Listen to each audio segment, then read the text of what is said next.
What are the duties فرائض of a married daughter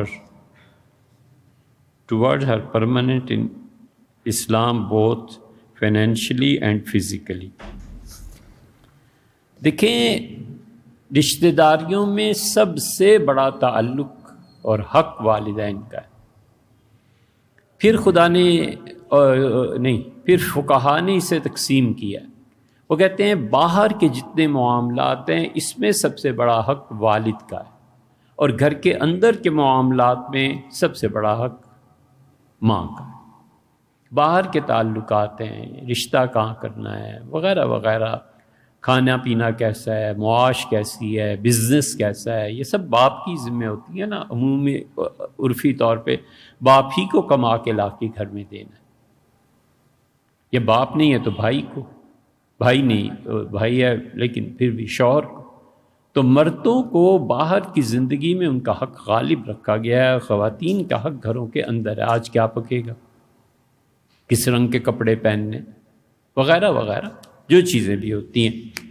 تو اس لیے اللہ تعالیٰ نے اپنے حقوق جہاں گنوائے ہیں ساتھ ہی والدین کا حق بھی گنوایا، اور اس حکم میں مرد اور عورت میں صرف وہی تفریق ہے جو آپ سے عرض کیا ہے، باقی سب برابر.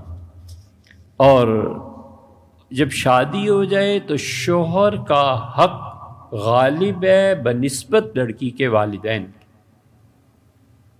وہ کہتی ہے والد نے بلایا جانا ہے، شوہر کہتا ہے نہیں یہ کام ضروری آج آپ نہ جائیں. شوہر کی مانی جائے گی، والد کی نہیں مانی جائے گی.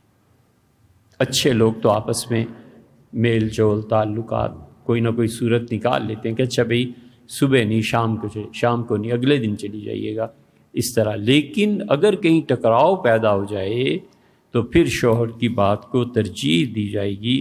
اور سب سے اچھا تو یہ ہے کہ دونوں کے حقوق کا خیال رکھا جائے، لیکن بیٹی کے لیے اپنے شوہر کا حق زیادہ ہے. اور والدہ اور جو آپ نے ارشاد فرمایا اس میں مالی طور پر بھی تعاون ہو اور شوہر ناراض نہ ہوتا ہو تو کوئی حرج نہیں. وہ اپنے سسرال کے ساتھ ہی کر رہا ہے، اپنی ساس اور سسر کے ساتھ ہی کر رہا ہے نا. اللہ نے سسرال کو اپنے انعامات میں ذکر فرمایا.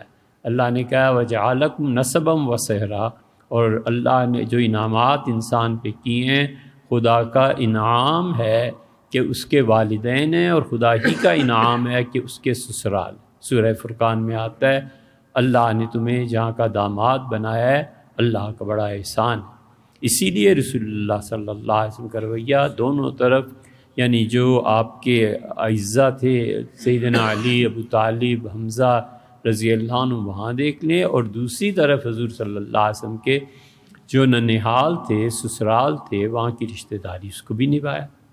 حضرت سعد ماموں تھے رضی اللہ عنہ، حضور صلی اللہ علیہ وسلم خوشی میں کبھی کبھی کہتے تھے کہ یہ سعد میرا ماموں ہے، اور میرے ماموں جیسا باصلاحیت آدمی کوئی ہو تمہارے قبیلوں میں تو مجھے دکھانا.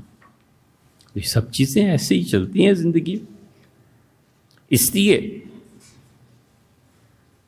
حدیث میں بھی ایک جگہ آیا ہے مسند احمد میں کہ وہ کہتے ہیں میری پھوپھی حضور اقدس صلی اللہ علیہ وسلم کی خدمت میں حاضر ہوئیں، اور جب ان کی بات حضور صلی اللہ علیہ وسلم نے پوری کر دی، جو بھی ان کا مطالبہ یا جو کچھ بھی عرض کیا تھا انہوں نے، تو آپ نے فرمایا تمہارا شوہر ہے؟ تو اسی کا اللہ کے رسول میں شادی شدہ ہوں اور میرا شوہر ہے.